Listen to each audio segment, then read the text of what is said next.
பாம்பே பஜார் வாடிக்கையாளர்களுக்கு இனிய நல்வாழ்த்துக்கள். கடகராசிக்காரர்களுக்கு இந்த டிசம்பர் 2024 எந்த மாதிரியான பலன்களை வைத்திருக்கு? முதல்ல கடுமையாக ஒரு மாதிரி டென்ஷனாகவே இருக்கக்கூடிய அமைப்பு, ஒரு மாதிரி நோய் சம்மந்தப்படுற அமைப்புகள் இருக்கக்கூடிய கடகராசிக்காரர்களுக்கு மாதத்தில் அப்படியே பிற்பகுதியிலிருந்து உங்களுடைய ராசியை சுக்கிரன் தொடர்பு கொள்ளக்கூடிய ஒரு நல்ல அமைப்புங்க.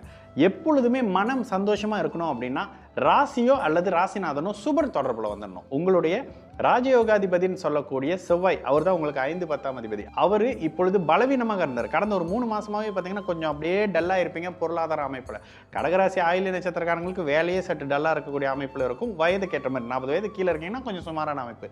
பூச நட்சத்திரக்காரரும் அவிட்ட நட்சத்திரக்காரரும் முழுமையாக வெளியே வந்துட்டீங்க. பூசத்துக்கு நல்ல நிதானமான பலன்கள், வாழ்க்கையில் ஒரு மாற்றங்கள் அப்படின்ற மாதிரியான நல்ல தன்மைகள் வரக்கூடிய அமைப்பு. ஆயில்ய நட்சத்திரக்காரர்களுக்கு இன்னும் ஒரு 4 மாதத்துக்கு சுமாரான அமைப்பு தான் இருக்கும். நீங்களாவே தயவு செய்து அவசரப்பட்டு வேலையை விடுறது, இது பண்ணுறது, புதுசாக தொழில் ஆரம்பிக்கிறேன், நண்பர்களோட கூட்டு சேர்ந்து அதை பார்க்குறேன் இதை பார்க்குறேன். இப்போ ஒருத்தர் அறிமுகமாக வர்றாருன்னா அவர்கிட்ட இருந்து ஒரு கேப் எடுத்து தள்ளியே இருந்துருங்க.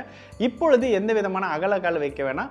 முடிவெடுத்தீங்கன்னா தப்பாக முடிவெடுப்பீங்க. இந்த மாதிரியான விஷயம் ஆயில்ய நட்சத்திரக்காரர்களுக்கு 40 வயது கீழ்பட்டவர்களுக்கு இருக்கும். நீங்களே 45, 50 வயதுக்கு மேற்பட்டு இருக்கீங்கன்னா கடுமைகள் அவ்வளோ இருக்காதுங்க. அஷ்டம சனின்றது அந்த பருவ வயதில் 30 வயதில் இருக்கிறவரை தான் கடுமையாக தாக்கும். மனதை எங்கே அடித்தா சுருண்டு விழுவீங்களோ அங்கே அடிக்கும். இப்போ அந்த தன்மை ஆயில்ய நட்சத்திரக்காரர்களுக்கு நடந்துட்டு இருக்கு.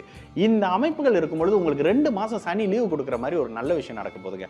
ராசியை சுக்கிரன் வலுத்து பார்க்கறதும், அதுக்கு அடுத்து தொடர்ந்து வரக்கூடிய காலங்களில் அவரே சனியோட போய் சேர்றதுன்றது, சனி எப்பொழுதெல்லாம் சுபரின் தொடர்பில் வராரோ கோச்சார நிலையில் அப்படியே சாந்தமடைவாருங்க. கொடுமைகள் கெடுபலன்கள் அப்படியே கடகராசிக்காரர்களுக்கு குறையும் அப்படின்னு சொல்லிடலாம். இந்த 2 மாசத்துல உங்களுடைய வேலை தொழில் அமைப்புகளில் நல்ல மாற்றங்கள், புதிதாக சில அமைப்புகளில் இறங்கி அதில் கொஞ்சம் ஸ்ட்ரகிள் ஆகி கொஞ்சம் கஷ்டப்பட்டு அதற்கு பிறகு அதில் வெற்றி, எடுத்த காரியம் இழுபறியாக இருந்துச்சு அதில் கொஞ்சம் நல்ல விஷயங்கள், வம்பு வழக்கு மாதிரியான விஷயங்கள் உங்களுக்கு சாதகம் இல்லாமல் இருந்ததில்ல, அந்த 8ஆம் இடத்தின் சனியின் சுப அமைப்பு அப்படின்ற ஒரே காரணத்துக்காக இந்த வம்பு வழக்கு விஷயங்கள் உங்களுக்கு சாதகமாகி அதன் மூலியமான வருமானம் வரக்கூடிய சில அமைப்பு இருக்கும்.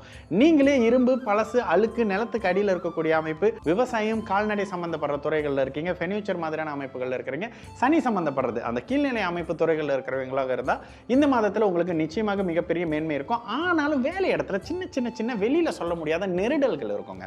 காதலர்கள் அமைப்பு இயல்பா வழக்கமாக சொல்றது தான். இப்பதான் ஒரு 2.5 வருஷம் எனக்கு ஒருத்தர் அறிமுகமாக இருக்காரு அப்படின்னாக்கா இன்னும் ஒரு 6 மாசத்துல என்ன ரிசல்ட்ன்றது உங்களுக்கே தெரியும். ஆசை வார்த்தை பேசி அதுல யாராவது இப்படி பண்ணிடுவேன் அப்படி பண்ணிடுவேன்னாக்கா அந்த அமைப்புல மட்டும் சற்று அவசரப்படாம இருங்க. இதுல நல்ல விஷயம் என்னன்னாக்கா கணவனுக்கும் மனைவிக்கும் காதலருக்கும் காதல் இருக்கும். இந்த டிசம்பர் மாதத்துல ஒரு நல்ல இணக்கம் இருக்குங்க. 7ஆம் இடத்துல சுக்கிரன் வந்துட்டாலே உங்களுடைய எதிர்பாலினம், உங்களுடைய பார்ட்னரோட ஒரு மாதிரியான ஒரு அணுக்கம் வரக்கூடிய அமைப்பு, ஒரு காதல் வரக்கூடிய அமைப்பு. இது ஆல்ரெடி அந்த மாதிரியான ரிலேஷன்ஷிப்ல இருக்கிறவங்க. இல்லாம இருக்கிறவங்களுக்கு புதிய நட்போ புதிய காதலோ அறிமுகமான தயவு செய்து கவனமாக இருங்க.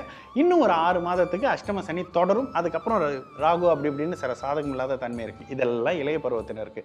நடுத்தர வயதில் இருக்கக்கூடிய பெண்களுக்கு இந்த மாதம் ஓரளவுக்கு நிதானமான மாதமாகவே இருக்கும். கடுமைகள் அதிகமாக இருக்காது. ஆனாலும் நிதானமாகவும் பொறுமையாகவும் இருங்க. வெளிநாடு வெளி மாநில வாய்ப்பு வருங்க. எப்பெல்லாம் 8ஆம் இடம் சுபத்துவமாக வந்துடுது, எப்பெல்லாம் 12ஆம் இடம் சுபத்துவமாக வந்துடுது, இடத்தை மாற்றி நல்லது பண்ண போறாங்க, இடத்தை மாற்றி கெட்டதை பண்ண போறாங்க. இந்த நல்லது கெட்டதுன்றது உங்களுடைய தசாபுத்தி நிர்ணயம் பண்ணாலும் இடம் மாற்றம் அப்படின்ற ஒரு விஷயத்தை இந்த கோச்சார அமைப்புகள்ல நடக்குங்க. இப்பொழுது உங்களை இடத்தை மாற்றத்துக்கு, அது வேலையா இருக்கலாம், வீடா இருக்கலாம், குடும்பமா இருக்கலாம், மாற்றத்துக்கான ஒரு அஸ்திவாரம் இடக்கூடிய ஒரு மாதமாக கடகராசிக்காரர் அத்தனை பேருக்குமே இந்த மாதம் இருக்கும். அடுத்த வருடத்துல அந்த மாற்றம் உறுதி செய்யப்படும். இந்த அமைப்புகள் இருக்கிறவங்களுக்கு நல்ல ஆஃபர் வருதுன்னா தாராளமா போங்க அப்படின்னு சொல்லிடலாங்க. இந்த மாதத்துல கடுமைகள் குறைஞ்சிருக்கும். நல்லது சூப்பரா நடக்கும் அப்படின்னு சொல்ல மாட்டேன். கடுமைகள் குறைவாக இருக்கும். பிள்ளைகள் வழியில அப்படி எதிர்பார்த்த சில அமைப்புகள் நல்ல தன்மையாக இருந்தாலும் அஷ்டம சனி கொஞ்சம் சாந்தமாவாருங்க.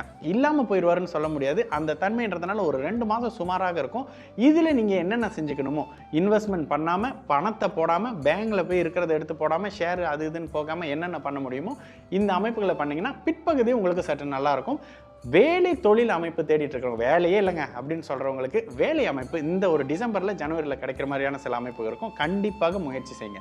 8ஆம் இடம் சுபாமைப்பில் இருந்தால் நல்ல மாற்றம். இந்த இடத்துல சுபாமைப்பு வந்துடுது. நல்ல மாற்றத்துக்கு எல்லா வயதின பெரியவர்கள், சிறியவர்கள், மாணவர்கள், கணவன், மனைவி, வயதானவர்கள் அவ்வளவு பேரும் நல்ல மாற்றம், ஆரோக்கிய மேம்பாடு, குடும்பம் சம்மந்தப்பட்ட அமைப்பில் நல்ல இணக்கமான முடிவு, கோர்ட் வரைக்கும் போயிட்டாங்க, இல்லைங்க வேணான்னு சமாளித்து சமாதானமாகி திரும்ப வரக்கூடிய தன்மைன்னு சொல்லிட்டு அற்புதமான நல்ல அமைப்புகள் ஒரு 2 மாதத்துக்கு நிதானமான அமைப்புகள் இருக்கும். ஆனாலும் அவசரப்பட்டு எங்கேயும் வாயை விட்டு பிரச்சனையை புதிதாக உருவாக்கக்கூடாத ஒரு மாதமாக கடகராசிக்காரர்களுக்கு இந்த டிசம்பர் 2025 நிச்சயமாக அமையும்.